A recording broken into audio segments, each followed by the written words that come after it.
퇴직금 4억 6천이 있었습니다. 3년 뒤 1억 5천이 됐어요. 나쁜 사람은 한 명도 없었습니다. 아들이었고, 선배였고, 집주인이었습니다. 다들 사정이 있었고, 다들 어쩔 수 없었다고 했어요.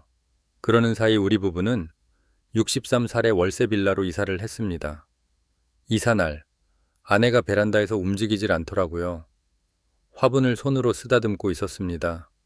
가져갈 수 없는 화분이었어요. 햇볕이 안 드는 집이라서. 그 뒷모습을 보다가 저는 눈을 다른 데로 돌렸습니다. 계속 보고 있으면 안 될 것 같아서 그날 밤 저는 처음으로 아내 손을 잡았습니다. 32년 만에 처음으로. 그게 어떤 밤이었는지 지금부터 말씀드리겠습니다. 저는 32년을 지방시청도시 개발과에서 일했습니다. 공무원이었어요. 9급으로 들어가서 6급으로 퇴직했습니다. 빠르게 올라가진 못했지만 중간에 잘린 적도 없었어요. 정해진 시간에 출근하고 정해진 일을 하고 정해진 날에 월급을 받는 그런 삶이었습니다. 제가 특별히 잘한 것도 없었지만 크게 욕먹은 일도 없었어요. 그냥 자기 자리를 지키는 사람이었습니다. 아내 이순희는 저보다 한 살 아래입니다. 결혼하고 나서 직장을 그만뒀어요. 당시엔 그게 당연했습니다. 남편이 벌면 아내는 살림한다는 게 우리 세대 공식이었으니까요. 아내는 불평 한마디 없었어요. 오히려 제가 미안하다고 하면 무슨 소리냐고 손을 저었죠. 나는 이렇게 사는 게 좋아. 아이들 보고 살면 되지. 저는 그 말을 믿었습니다. 아이가 셋이었어요. 큰딸 지연, 둘째 아들 민재, 막내딸 지수. 셋 다 크게 속썩이지 않고 제자리 찾아갔습니다. 지연이는 간호사가 돼서 지금 대전에 살고요. 막내 지수는 결혼해서 남편 직장 따라 창원으로 갔습니다. 문제는 민재였어요. 아니, 정확히 말하면 민재 때문에 생긴 일이 문제였죠. 민재는 어릴 때부터 손재주가 있는 아이였습니다. 그림도 잘 그리고 뭔가를 만드는 걸 좋아했어요. 대학은 디자인과를 갔습니다. 졸업하고 나서도 몇 년은 학자금 대출을 갚고 있었어요. 좋은 회사는 못 들어갔지만 작은 인테리어 업체에서 일을 시작했습니다. 처음엔 월급이 적었어요. 그래도 열심히 한다는 게 느껴졌습니다. 주말도 없이 일한다고 했고 몇 년 지나니까 팀장 자리도 맡았다고 했어요. 그럴 때마다 저는 마음이 좋았습니다. 부모한테 손 안 벌리고 제 발로 서 있다는 게 대견했어요. 민재가 35세 결혼한다고 했을 때 저는 아내에게 말했습니다. 이제 다 됐네. 진심이었어요. 우리 역할은 끝났다고 생각했습니다. 결혼식 비용 일부를 보태주었고 그걸로 충분하다고 생각했어요. 퇴직할 때 제 손에 남은 건 퇴직금 1억 8천만 원, 평생 모은 적금 8천만 원, 그리고 살고 있던 아파트 전세 보증금 2억 원이었습니다. 딱 4억 6천만 원이었어요. 적진 않다고 생각했습니다. 화려하게 살 순 없어도 병원비 걱정 안 하고 두 노인이 먹고 사는 데는 충분하다고 봤습니다. 그때는요, 노후가 계획대로 간다는 게 얼마나 순진한 생각인지 그때는 몰랐어요. 민재가 찾아온 건 제가 퇴직하고 한 해쯤 지났을 때였습니다. 평일 저녁에 왔어요. 주말도 아닌 평일에 찾아오는 건 처음이었습니다. 표정이 평소와 달랐어요. 뭔가 말하려고 단단히 마음먹은 사람 같은 얼굴이었습니다. 밥 먹고 나서 커피 마시는 자리에서 민재가 말을 꺼냈어요. 아버지, 저 사업 한번 해보려고요. 저는 컵을 내려놓았습니다. 사업? 네. 제가 인테리어 10년 넘게 했잖아요. 거래처도 있고 노하우도 어느 정도 쌓였거든요. 독립해서 해보면 어떨까 싶어서요. 저는 아무 말도 하지 않았습니다. 머릿속으로 계산이 시작됐어요. 민재가 오늘 왜 여기 왔는지 이미 짐작이 됐거든요. 아내가 옆에서 말했습니다. 그래? 언제부터 생각한 거야? 한 1년 전부터요. 혼자 조용히 알아봤어요. 같이 일하던 분이 창업 지원금도 받을 수 있대요. 근데 초기 자금이 좀 필요해서. 민재가 저를 봤습니다. 아버지한테 이런 말씀 드리기 정말 어려웠는데 저는 그 말이 끝나기를 기다렸어요. 얼마나 필요하냐? 7천만 원이요. 장비 임대하고 사무실 보증금 내고 첫 달 운영비까지 하면 그 정도는 돼야 할 것 같아서요. 7천만 원. 제 귀에 그 숫자가 들어오는 순간 가슴 어딘가가 조여들었습니다. 싫다고 할 수도 없었어요. 민재가 평생 손 벌린 적이 없다는 걸 알았으니까요. 그리고 솔직히 저도 민재가 잘 됐으면 했어요. 사업 한번 해봐라. 그 말이 입에서 나오는데 한참이 걸렸습니다. 그날 밤 아내와 마주 앉았습니다. 여보, 민재 그거 어떻게 하지? 저는 한참 생각했어요. 주자. 대신 이건 빌려주는 거 아니야. 그냥 주는 거야. 받을 생각하지 말고. 아내가 고개를 끄덕였습니다. 그 말 해줘야 해요. 나중에 서로 불편해지지 않게. 며칠 뒤 민재를 다시 만났습니다. 아버지 어떻게 생각하셨어요? 도와줄게. 근데 민재야, 이건 빌려주는 게 아니다. 네가 내 아들이니까 주는 거야. 사업이 잘 되면 그건 내 것이고 안 돼도 갚겠다는 말 하지 않아도 된다. 민재 눈이 빨개졌습니다. 아버지. 저는 어깨를 두드려 줬습니다. 열심히 해라. 그것으로 충분하다고 생각했습니다. 7천만 원을 건넸어요. 남은 돈은 3억 9천만 원이었습니다. 그래도 두 사람이 조심해서 살면 충분하다고 봤어요. 민재 사업은 처음 한 해는 괜찮았습니다. 거래처가 생기고 일이 들어온다고 했어요. 명절 때 오면 과일이랑 고기를 들고 왔고 한 번은 아내 생일에 꽃을 사왔습니다. 저는 그 모습이 좋았어요. 제대로 된 어른이 됐다는 생각이 들었거든요. 두 번째 위기가 오기 전에 저는 이미 첫 번째 실수를 저질러 놓고 있었습니다. 민재에게 7천만 원을 준 지 6달쯤 지났을 때였어요. 지인이 찾아왔습니다. 시청에서 같이 일했던 선배였어요. 정년보다 2해 일찍 퇴직하고 뭔가 하고 싶다고 하던 사람이었죠. 카페 하나 같이 해보지 않겠냐고 했습니다. 이미 자리를 봐뒀다고 하면서요. 저는 처음엔 고개를 저었습니다. 나는 그런 거 모른다고. 장사는 해본 적이 없다고. 그런데 그 선배가 말했어요. 나는 운영하고 제복이 넌 투자만 해. 가만히 앉아서 수익 나눠 갖는 거야. 카페였습니다. 요즘 카페가 잘 된다는 이야기를 많이 들었어요. 유동 인구 좋은 자리라고 했고 선배가 직접 발로 뛰어다닌 자리라고 했습니다. 저는 아내한테 말했어요. 선배가 카페 한다는데 나보고 투자 좀 해달래. 아내가 물었습니다. 얼마나요? 5천만 원이래. 아내가 잠시 생각했습니다. 그 선배 믿을 만한 사람이에요. 오래 같이 일했잖아. 사람이 꼼꼼해. 아내가 더 묻지 않았습니다. 저는 그게 동의라고 받아들였습니다. 5천만 원을 건넸어요. 그게 두 번째 실수였습니다. 카페는 처음 석 달이 나빴습니다. 자리가 좋다고 했는데 막상 열어보니 경쟁이 세다고 선배가 말했어요. 프랜차이즈가 바로 옆에 있어서 손님이 거기로 많이 간다고. 저는 그러려니 했습니다. 처음은 다 힘들다고. 좀 버텨보면 된다고. 그런데 6달이 지나도 적자였고 10달이 됐을 때 선배한테서 전화가 왔어요. 제보가 나 좀 봐야 할 것 같아. 직접 만났습니다. 선배 얼굴이 많이 상해 있었어요. 더 버티기가 힘들어. 월세도 밀렸고 직원 월급도 2달이나 됐어. 저는 말이 나오지 않았습니다. 내가 어떻게 해야 하나요? 선배가 고개를 숙였습니다. 내 돈은 못 돌려줄 것 같아. 미안하다. 그 말이 가슴에 박혔습니다. 나쁜 사람한테서 나온 말이 아니었어요. 선배도 억울해서 했을 거라는 걸 알아요. 그래도 그 5천만 원은 돌아오지 않았습니다. 남은 돈은 이제 3억 4천만 원이었습니다. 그때부터 아내 얼굴에 뭔가가 달라졌습니다. 아무 말도 하지 않았어요. 밥상 차리고 설거지하고 평소처럼 살았지만 가끔 멍하니 창밖을 보는 시간이 생겼습니다. 저는 그게 더 힘들었어요. 뭐라고 욕이라도 해주면 덜 미안할 텐데 아내는 그러질 않았습니다. 그냥 천장을 바라보며 누워 있었어요. 그날 밤 남은 돈이 얼마인지 머릿속으로 계산했습니다. 3억 4천만 원으로 두 사람이 얼마나 버틸 수 있는지. 계산하다가 멈췄어요. 계속하기가 무서웠습니다. 그 다음 해봄에 전세 재계약이 돌아왔습니다.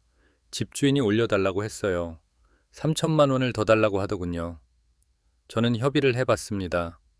올리기가 힘드니까 조금만 봐달라고. 집주인은 시세가 올랐다고 했어요. 본인도 어쩔 수 없다고. 결국 2천만 원을 더 얹어서 재계약을 했습니다. 남은 돈이 3억 2천만 원이 됐습니다. 그 무렵 제가 이상한 느낌을 받기 시작했어요. 뭔가 모래 위에 서 있는 것 같은 느낌이었습니다. 발 아래가 조금씩 꺼져 들어가는데 멈출 수가 없는 그런 느낌. 아침에 눈을 뜨면 통장 잔액이 제일 먼저 머릿속에 떠올랐습니다.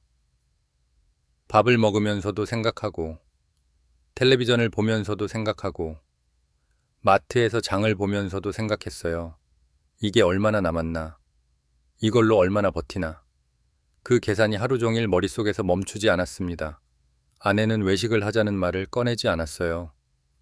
마트에서도 전단지를 보면서 할인하는 것만 골랐고, 제가 좋아하는 갈비탕은 어느 순간부터 밥상에 오르지 않았습니다. 말하지 않아도 서로 알고 있었어요. 그 알고 있다는 게 오히려 더 무거웠습니다. 말을 하면 그나마 덜 무거울 텐데 둘 다 입을 다물고 있었어요. 그 침묵이 이 집안에 가득 찼습니다.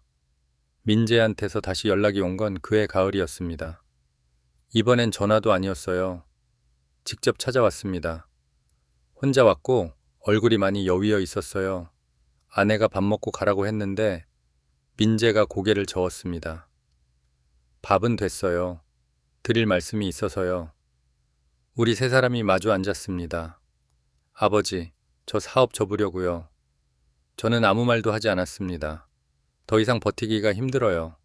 인건비도 못 내고 있고 저도 2달째 월급을 못 받았어요.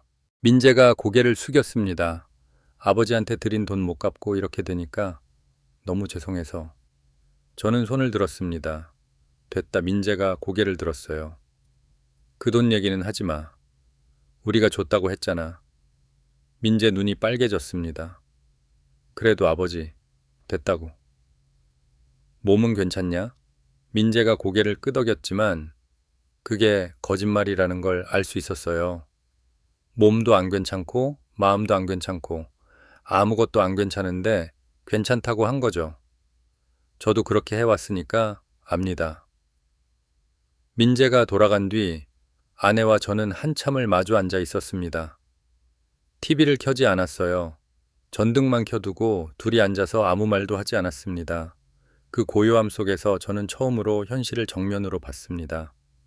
7천만 원, 5천만 원, 3천만 원, 재계약 때 2천만 원, 다 합치면 1억 7천만 원이었어요.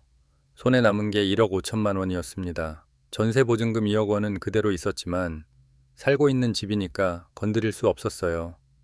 저는 그날 밤 아내 손을 잡았습니다. 처음으로. 그 오랜 시간 동안 말 한마디 없이 버텨온 그 손을. 여보, 아내가 고개를 들었습니다.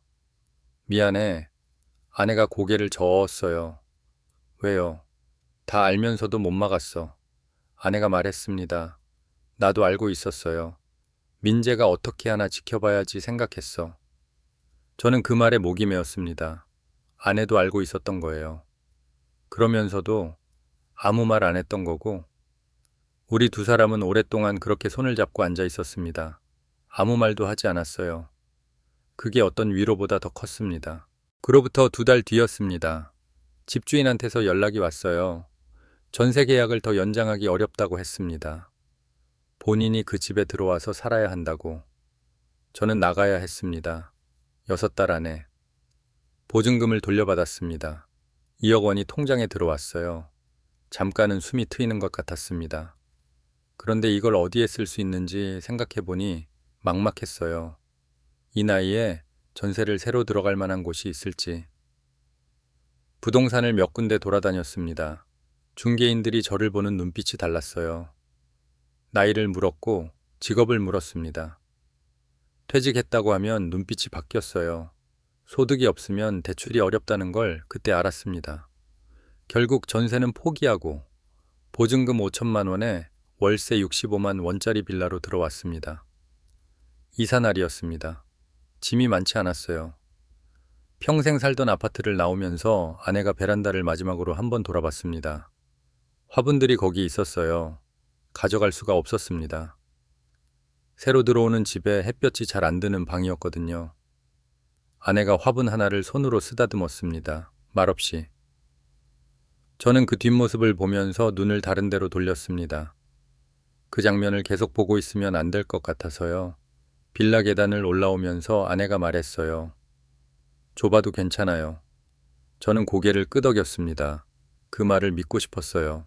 새 집에서의 첫날 밤, 옆집 소리가 들렸습니다. 텔레비전 소리, 아이 우는 소리, 물 내리는 소리. 아내가 누워서 눈을 감았지만 잠들지 못하고 있다는 걸 알 수 있었어요. 저도 마찬가지였습니다. 남은 돈을 계산했습니다. 보증금으로 돌려받은 2억 원에서 새집 보증금 5천만 원을 내고 이사 비용을 내고 민재 사업 정리하는데 조금 더 보태고 나니 손에 남은 게 1억 5천만 원쯤 됐어요. 그게 전부였습니다. 월세 65만 원의 식비에 의료비에 공과금. 계산하니까 한 달에 150만 원은 써야 했어요. 1억 5천만 원으로 버티면 8회가 나왔습니다. 계산기를 덮었습니다. 더 이상 보기 싫었어요. 그날 밤 저는 처음으로 이런 생각을 했습니다. 내가 뭔가를 해야겠다. 그 생각이 처음 든 밤이었어요. 막연했습니다. 뭘 할 수 있을지 몰랐습니다. 63이었어요. 오래 앉아 있는 것도 힘들고 무거운 걸 드는 것도 예전 같지 않았습니다. 하지만 그냥 있을 수가 없다는 건 알았어요. 다음날 아침 아내가 일찍 일어났습니다. 어디 가냐고 물었더니 아내가 말했어요. 근처 슈퍼에 가서 물어볼 게 있어서요. 무슨 물어볼 게 있어? 아내가 잠깐 머뭇거렸습니다. 일 있나 물어보려고요. 저는 아무 말도 하지 못했습니다. 아내가 먼저 나선 거예요. 제가 망설이는 사이에. 아내가 나가고 저는 혼자 방에 앉아 있었습니다. 창밖으로 사람들이 지나가는 게 보였어요. 출근하는 사람들, 아이 데리고 나오는 사람들, 강아지 산책시키는 사람들. 저는 그 사람들을 보면서 생각했습니다. 나는 저 안에 있었는데 그 생각이 너무 갑자기 와서 가슴이 아팠어요. 자리에서 일어났습니다. 이러고 있으면 안 된다고. 집을 나섰습니다. 어디 가는지도 모르고 그냥 걸었어요. 동네를 한 바퀴 돌았습니다. 가게마다 문에 일구한다는 종이가 붙어 있는지 봤어요. 편의점, 세탁소, 배달 대행업체. 편의점은 들어가서 물어봤습니다. 혹시 아르바이트 구하세요? 계산대 안에 있던 젊은 직원이 저를 봤습니다. 사장님한테 여쭤봐야 하는데 몇 시부터 가능하세요? 저는 대답했습니다. 새벽도 냅니다. 직원이 잠깐 생각하더니 연락처 적어달라고 했어요. 종이에 번호를 적었습니다. 나오면서 손이 조금 떨렸어요. 떨리는 게 싫어졌습니다. 이게 부끄러운 일이 아니라는 걸 알면서도 몸이 먼저 반응하는 걸 막을 수가 없었어요. 집으로 돌아오니까 아내가 먼저 와 있었습니다. 어떻게 됐어? 아내가 말했어요. 슈퍼 사장님이 계산 도와줄 사람 필요하다고 했어요. 나이는 상관없대요. 저는 아내를 봤습니다. 잘 됐네. 아내가 고개를 끄덕였어요. 당신은? 편의점에 연락처 남기고 왔어. 아내가 뭔가 말하려다 멈췄습니다. 그냥 고개를 끄덕였어요. 그날 저녁 우리는 라면을 끓여 먹었습니다. 아내가 달걀을 하나 얹어줬어요. 저는 그게 맛있었습니다. 진짜로. 아내가 슈퍼에서 일을 시작했습니다. 아침 9시부터 오후 2시까지. 시급이 많진 않았지만 집에서 걸어갈 수 있는 거리였어요. 저는 편의점에서 연락이 없어서 다른 곳을 더 알아봤습니다. 주민센터 게시판에 아파트 단지 경비 보조 구한다는 공고가 붙어 있었어요. 전화를 해봤습니다. 담당자가 나이를 물었습니다. 63입니다. 잠깐 침묵이 흘렀어요. 면접 보러 오실 수 있어요? 다음날 갔습니다. 정장을 입으려다 말았어요. 너무 어색할 것 같아서. 평범한 점퍼에 바지를 입고 갔습니다. 담당자가 물었습니다. 새벽 5시부터 오전까지 가능하세요? 네. 무릎이나 허리는요? 괜찮습니다. 담당자가 서류를 내밀었습니다. 다음 주 월요일부터 나오세요. 저는 그 서류를 받으면서 손이 또 떨렸습니다. 면접을 통과했기 때문에 기쁜 건지, 아니면 이 나이에 이 자리에 앉아 있는 게 서러운 건지, 그 두 감정이 동시에 왔어요. 구별이 되지 않았습니다. 집에 와서 아내에게 말했어요. 됐어. 월요일부터 나가. 아내가 밥 짓다 말고 돌아봤습니다. 아파트 경비 보조. 아내가 고개를 끄덕였어요. 잘 됐다. 그 말이 짧았지만 그 안에 뭔가가 담겨 있었어요. 고생했다는 것도 있었고, 고맙다는 것도 있었고, 우리 이제 버텨보자는 것도 있었습니다. 말 한마디에 그게 다 들어 있었어요. 그게 32년 산 부부라는 거죠. 처음 출근하던 날을 기억합니다. 새벽 5시. 밖은 아직 어두웠어요. 아파트 정문 앞에 서는데 바람이 찼습니다. 손을 장갑 속에 넣었어요. 주차 정리하고 쓰레기 분리수거 도와주고 주민이 부르면 가서 뭔가를 옮겨주는 일이었습니다. 처음엔 다리가 아팠어요. 하루 종일 서 있으니까요. 점심을 먹고 나면 발이 퉁퉁 부었습니다. 퇴근하고 집에 오면 소파에 앉는 것조차 힘들었어요. 그래도 이튿날, 사흘째 날도 나갔습니다. 그렇게 며칠이 지나면서 몸이 조금씩 익어갔어요. 같이 일하는 분이 있었습니다. 저보다 5살 많은 68배 이 선생이라는 분이었어요. 과묵한 분이었습니다. 말이 많지 않은데 일은 꼼꼼했어요. 제가 뭔가를 모르면 말로 설명하지 않고 직접 보여줬습니다. 저는 그 방식이 편했어요. 한 달쯤 지났을 때 이 선생이 쉬는 시간에 말을 걸었습니다. 전에 뭐 하셨어요? 공무원이요. 이 선생이 고개를 끄덕였습니다. 저는 공장에서 일했는데 거기도 오래 일하면 편한 게 없어요. 그 말을 듣고 이상하게 마음이 놓였습니다. 다들 어떻게든 살아온 사람들이구나 하는 생각이 들었어요. 각자가 자기 자리를 찾아온 사람들이구나.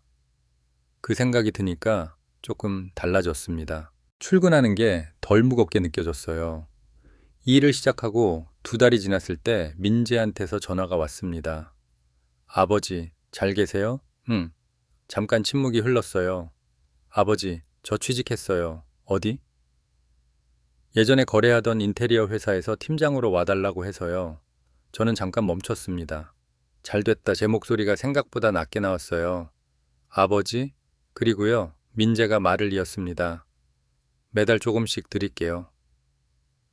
다 못 드리더라도 저는 말했습니다. 됐어, 아버지. 됐다고. 넌 너 잘 살아. 민재가 전화기 너머에서 숨을 들이쉬는 소리가 들렸어요. 죄송해요. 저는 그 말에 아무 대답도 하지 않았습니다. 뭐라고 해야 할지 몰라서가 아니라 그 말을 받아주면 둘 다 무너질 것 같아서요. 잘 지내라. 끊는다. 전화를 끊고 한참 앉아 있었습니다. 민재가 잘 됐다는 게 기뻤어요. 진짜로. 그런데 기쁜데 눈물이 났습니다.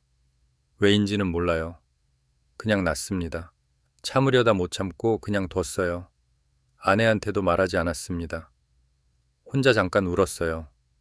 2번째로 무너진 건 그해 겨울 초입이었습니다. 몸이 안 좋아지기 시작했어요. 처음엔 감기인 줄 알았습니다. 기침이 나고 목이 아팠어요. 약 사 먹으면 낫겠지 하고 참았습니다. 그런데 한 주가 지나도 낫지 않았어요. 병원에 가야 했습니다. 동네 내과에 갔더니 의사가 엑스레이를 찍어보자고 했어요. 결과를 보면서 의사가 말했습니다. 폐에 살짝 그림자가 있어요. 큰 병원 가서 정밀 검사 받아 보셔야겠어요. 그 말을 들은 순간 머릿속이 하얘졌습니다. 집에 오면서 내내 아무 생각도 못했어요. 폐의 그림자. 그게 무슨 말인지 알면서도 인정하기 싫었습니다. 아내한테 말을 못했어요. 그날 저녁 밥을 먹으면서도 말하지 못했습니다. 그냥 밥 먹고 일찍 누웠습니다. 천장을 바라봤어요. 큰 병원에 가면 비용이 얼마나 드는지를 먼저 생각했습니다. 그 내가 싫었어요. 아픈 게 뭔지도 모르는데 돈 생각부터 하는 내가. 그런데 그 생각을 막을 수가 없었어요. 남은 돈으로 얼마나 버티나, 입원이라도 하면 어떡하나. 그 계산이 또 시작됐습니다. 옆에서 아내가 잠들어 있었어요. 저는 그 숨소리를 들으면서 생각했습니다. 이 사람한테는 말해야 하는데. 그런데 아내가 걱정할 게 눈에 보이니까 말이 안 나왔어요. 그날 밤이 참 길었습니다. 다음날 아내한테 말했습니다. 어제 병원 갔다 왔어. 아내가 국을 뜨다 멈췄어요. 언제요? 어제 오후에. 왜 말 안 했어요? 저는 대답하지 않았습니다. 아내가 다가와서 제 앞에 앉았어요. 어디가 어때요? 폐에 그림자 있대.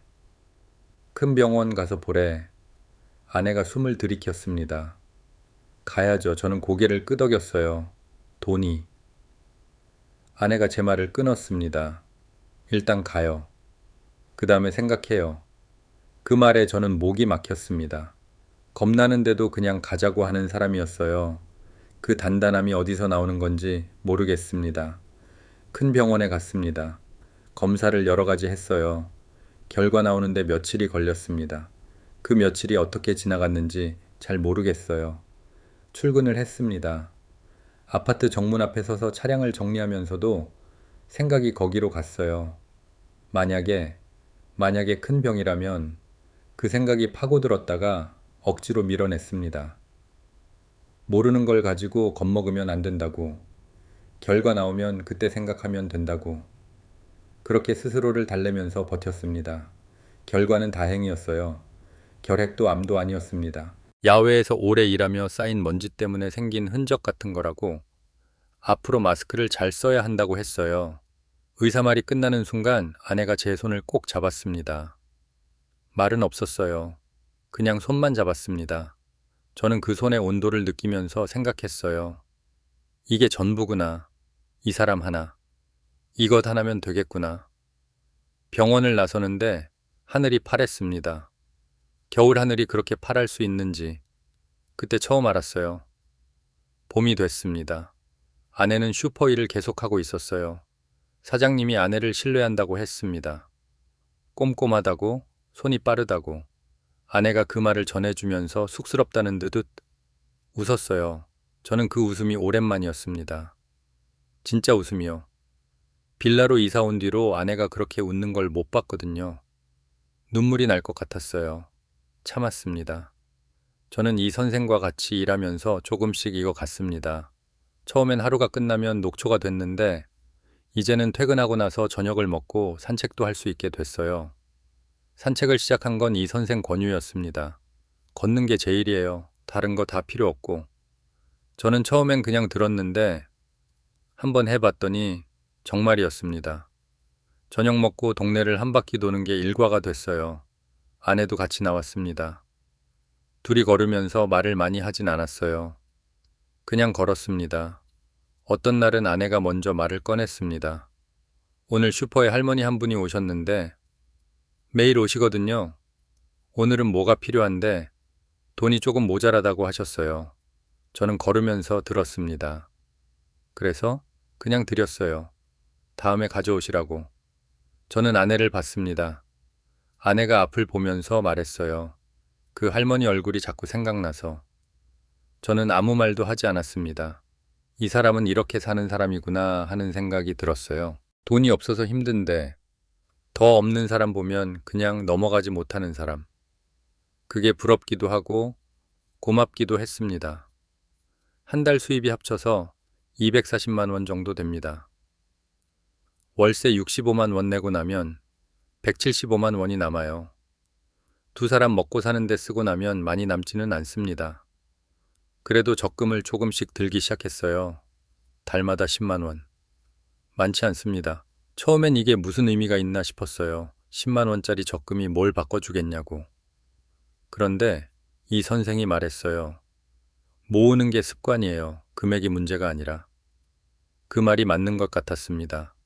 달마다 10만 원이 빠져나가는 게 있으면 이 돈이 어딘가로 가고 있다는 느낌이 있었어요. 허무하게 없어지는 게 아니라 어딘가에 쌓이고 있다는 그 느낌이 작지만 중요했습니다. 여름 어느 날이었습니다. 저녁에 산책을 나갔는데 아내가 갑자기 멈췄어요. 저도 멈췄습니다. 아내가 아파트 화단을 보고 있었어요. 거기 꽃이 피어 있었습니다. 봉숭아였어요. 누가 심어놨는지 빨간 봉숭아가 화단 한편에 가득했어요. 아내가 말했습니다. 우리 예전 집에 이 꽃 있었는데? 저는 기억났습니다. 베란다에 아내가 심어뒀던 봉숭아. 여름마다 피었어요. 손주들이 오면 손톱에 꼬집 물들여준다고 아내가 좋아했던 꽃이었습니다. 아내가 한참을 보다가 말했어요. 다음 봄에 화분에 심어봐야겠다. 저는 아내를 봤습니다. 그 말을 하는 아내 얼굴이 평온했어요. 다음 봄. 아내는 다음 봄을 생각하고 있었어요. 이 좁은 방에서, 이 월세를 내면서도 다음 봄에 꽃을 심겠다고. 꽃 하나를 심겠다는 말이 그런 말이었습니다. 가을이 깊어질 때쯤 민재가 민준이를 데리고 왔습니다. 민준이가 5살이 됐어요. 이사 오고 나서 민준이가 이 집에 온 건 처음이었습니다. 민재가 들어오면서 좁은 방을 한번 훑었어요. 저는 그 눈빛을 봤습니다. 아무 말도 하지 않았어요. 민준이는 아무것도 몰랐습니다. 집이 좁다는 것도, 할아버지 할머니가 어떻게 사는지도. 그냥 들어오자마자 신나게 뛰어다녔어요. 할머니, 나 배고파. 아내가 웃으면서 부엌으로 갔습니다. 그래, 할머니가 맛있는 거 해줄게. 민재가 조용히 제 옆에 앉았어요. 아버지, 잘 지내고 계세요? 응? 민재가 말을 잇지 못했습니다. 잘 지내. 걱정하지 마. 저는 먼저 말했어요. 민재가 고개를 숙였습니다. 아버지, 저 때문에. 됐어. 제가 끊었습니다. 그 말 꺼내면 오늘 하루가 무거워진다고. 그냥 밥이나 먹자. 민재가 고개를 들었습니다. 눈이 빨개져 있었어요. 저는 일어나서 부엌으로 갔습니다. 아내 옆에 서서 칼질을 했어요. 손이 조금 느렸지만. 민준이가 달려왔어요. 할아버지, 뭐 해? 팥 썰어. 나도 할래. 저는 웃었습니다. 이상하게 웃음이 났어요. 팥 썰면서 손자 얼굴 보면서. 저녁을 먹고 민재 가족이 갔습니다. 민준이가 안아달라고 해서 안아줬어요. 작은 녀석이 목을 끌어안는데 무겁지 않았습니다. 오히려 따뜻했어요. 민재가 돌아서면서 말했습니다. 아버지, 다음 달에 또 올게요. 그래. 문이 닫혔습니다. 아내가 설거지를 했습니다. 저는 옆에 서서 행주로 그릇을 닦았어요. 둘이 말없이 그렇게 했습니다. 설거지가 끝났어요. 아내가 행주를 걸어두면서 말했습니다. 민준이 눈이 민재 어릴 때랑 똑같네요. 저는 기억났습니다. 민재 어릴 때 눈, 씩씩하게 크던 눈, 그 눈이 민준이한테 있었어요. 저는 그 말에 아무 대답도 하지 않았습니다. 그냥 행주를 접었어요. 조용히. 새벽 4시입니다. 오늘도 눈이 먼저 떠졌어요. 아내가 옆에서 자고 있습니다. 저는 일어나지 않고 그냥 누워 있었습니다. 천장을 봤어요. 이 방 천장을 이제는 외울 수 있을 것 같습니다. 갈라진 선이 어디에 있는지, 불빛이 어느 방향으로 비추는지. 5시가 되면 일어나서 옷을 입을 겁니다. 아파트 단지를 걸어갈 거예요. 정문 앞에 서서 출근하는 주민들 차량을 정리할 겁니다.